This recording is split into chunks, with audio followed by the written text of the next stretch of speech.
આ છે ચક્રવૃદ્ધિ વ્યાજનો જાદુ. આ એક ગણિત છે, આ કોઈ જાદુ બાદુ છે નહીં.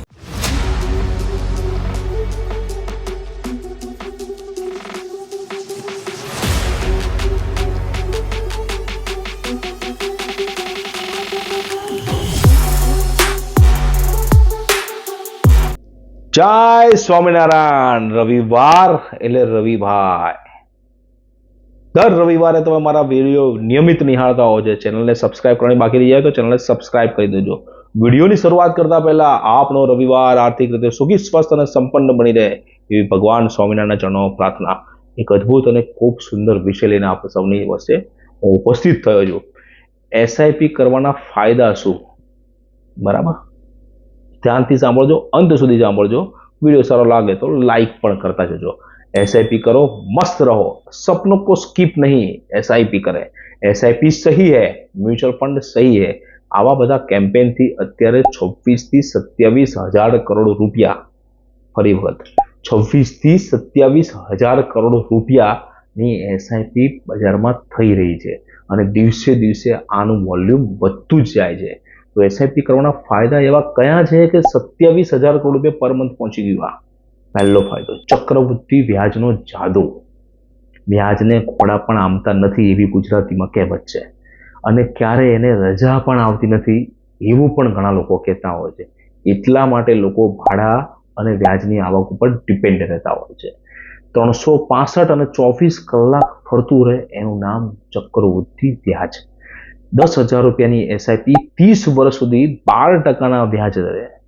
10,000 રૂપિયાની એસઆઈપી 30 વર્ષ સુધી 12% વ્યાજને હિસાબે જો ફરતી રહે તો 3 કરોડ રૂપિયા ભેગા થઈ જાય. કેટલા? 3 કરોડ રૂપિયા. ફક્ત 2% વ્યાજ વધારે મળે. કેટલું? ફક્ત 2% વ્યાજ વધારે મળે. કેટલું થતું હશે? 4 કરોડ ને 60 લાખ રૂપિયા થાય. કેટલા? 4 કરોડ ને 60 લાખ રૂપિયા. ખાલી 2%ની અંદર 1 કરોડ ને 60 લાખ રૂપિયાનો ફરક છે. આ છે ચક્રવૃદ્ધિ વ્યાજનો જાદુ. આ એક ગણિત છે, આ કોઈ જાદુ બાદુ છે નહીં. બસ સમજી જાઓ ઈશારામાં અને ચાલુ કરો એસઆઈપી. અત્યારે ચાલુ કરવી છે તો આરે નંબર કરો, અત્યારે જ મેસેજ કરો. બીજો ફાયદો, રોકાણમાં વૈવિધ્યતા. મ્યુચ્યુઅલ ફંડની એસઆઈપી ફક્ત શેર બજારમાં જ રોકાણ કરે એવી મિથ્યા ભ્રમણા છે લોકોને. મ્યુચ્યુઅલ ફંડની અંદર investment corporate bond, gold, silver, commodity, વિદેશના શેર બજાર, ડેલી ટ્રેડિંગ અને શેર બજારની અંદર રોકાણ થાય છે. ફક્ત શેર બજારમાં જ રોકાણ થાય એવું જરૂરી હોતું નથી. ટોપ 700 કંપનીમાં જ રોકાણ થાય છે અને એના અંદર પણ ઘણી બધી કેટેગરી છે.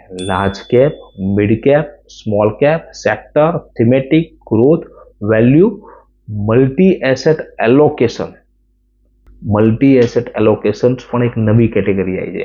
બિઝનેસ સાયકલ ફંડ, હાઇબ્રિડ છે, બેલેન્સ છે, મલ્ટી કેપ છે, ફ્લેક્સી કેપ છે, ELSS છે. આવી ઘણી બધી વેરાયટી છે એની અંદર. રોકાણ માટે તો સમુદ્ર જેવું છે મ્યુચ્યુઅલ ફંડ. જેવી તમારી જરૂરિયાત એ મુજબ તમારે રોકાણ કરવાનું હોય છે. માત્ર શેર બજારમાં જ રોકાણમાં થાય એવી ભ્રમણા ભાંગી નાખજો. એવી ભ્રમણા ભાંગી નાખજો.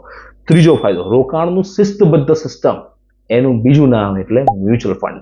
હું ઘણી વખત મારા પ્રવચનોની અંદર એક ઉદાહરણ આપતો હોઉં છું કે સચિન તેંડુલકરનો એવો કયો રેકોર્ડ છે કે જે કોઈ પણ ક્રિકેટર ભવિષ્યની અંદર તોડી નહીં શકે? છે યાદ?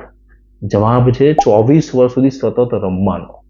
સેન્ચુરી ગમે તેટલી કરી હશે, રન ગમે તેટલા કર્યા હશે તો કોઈ તોડી નાખશે, પણ 24 વર્ષ સુધી કન્સિસ્ટન્ટ રમવું એ કોઈ ના કરી શકશે.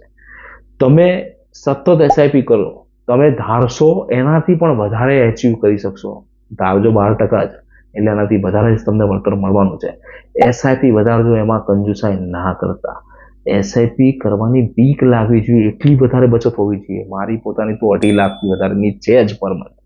બીક લાગવી જોઈએ. હપ્તો જેટલો હપ્તો વધારે આવશે ને એટલું રોકાણ તમે કરતા થઈ જશો, કારણ કે કોઈ હપ્તો બાઉન્સ થવા દે નહીં.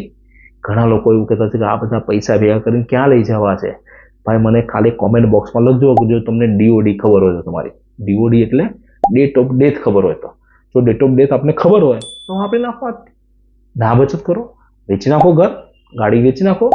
આપણે હોઈ શકીએ, હોવા માટે ઘરે જાય તમ તારે. એટલું બધું રોકાણ કરવાની ક્યાં જરૂર છે એની અંદર? તો પછી બધી જગ્યા પર આવું વિચારજો, ખાલી એક જગ્યા પર નહીં. નિયમિત બચત કરવાનું બીજું નામ એટલે એસઆઈપી.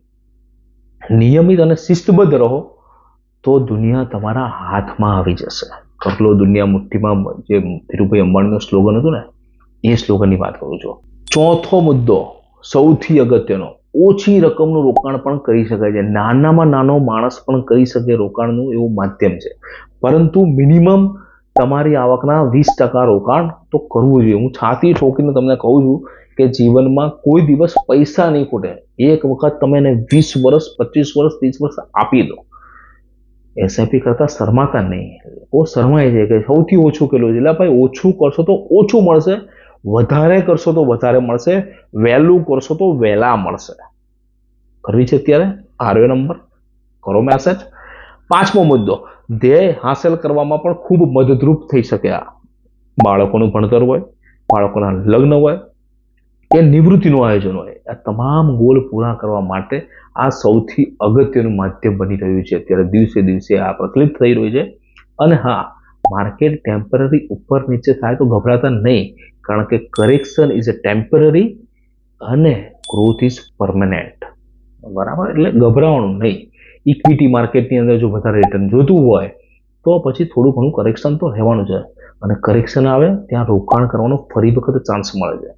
છઠ્ઠું અને સૌથી અગત્યની વસ્તુ, એટલી પાવરફુલ વસ્તુ એ લોકોએ આપેલી છે, ઓટો ડેબિટ સિસ્ટમ. કારણ કે આપણે માણસનું મગજ ધરાવીએ છીએ, અને માણસ એટલો વિચલિત થયેલો હોય છે પોતાના રૂટીન કાર્યક્રમની અંદર કે પોતે નિર્ણય નથી લઈ શકતો. એટલા માટે ઓટો ડેબિટ બેલેન્સ ખાતામાં હોય જ. બરાબર, હપ્તો ચાલુ કરો ને એટલે બેલેન્સ ઓટોમેટિક રાખતા થઈ જશો. એક વખત હપ્તો ચાલુ કરો, ઘણા લોકો કહે છે બાઉન્સ થાય, તો બાઉન્સ કોકના થાય. ન ભરવાની દાનત હોય તો જ હપ્તો બાઉન્સ થાય, બાકી બાઉન્સ થાય જ નહીં. સખત મહેનત કરો યાર, ભારતના વિકાસની અંદર ભાગીદાર બનો, વધુ બચત કરો, વધુ રોકાણ કરો. ભારત સમૃદ્ધ થશે તમારા રોકાણથી. તમે તો થવાના જ છો, તમારો સમાજ પણ થશે અને ભારત પણ સમૃદ્ધ થશે. લોકોને પણ આવું કરવા માટે પ્રોત્સાહિત કરો. આ એસઆઈપીના લાભ સમજી અત્યારે જ ચાલુ કરી દેજો. અને કોઈ સલાહની જરૂર હોય ને તો હારે ફરી વખત નંબર મેસેજ કરો, અમે હાજર થઈ જઈશું. ઓલા ચીનની અંદર જેમ કરશે ને એ રીતે ખાલી મેસેજ નાખો, તરત તમારો રિપ્લાય આવી જશે. અમે પણ તમારા સપનાઓ સાકાર કરીશું, સ્કીપ નહીં થવા દઈએ. આવો ભારતના વિકાસની અંદર ભાગીદાર બનીએ. વિડીયો સારો લાગ્યો હોય તો આપણા ગ્રુપની અંદર આ વિડીયો શેર કરજો, લાઈક કરજો અને કોમેન્ટ કરવાનું ભૂલતા નહીં. ફરી વખત મળીએ આવતા રવિવારે. જય સ્વામિનારાયણ.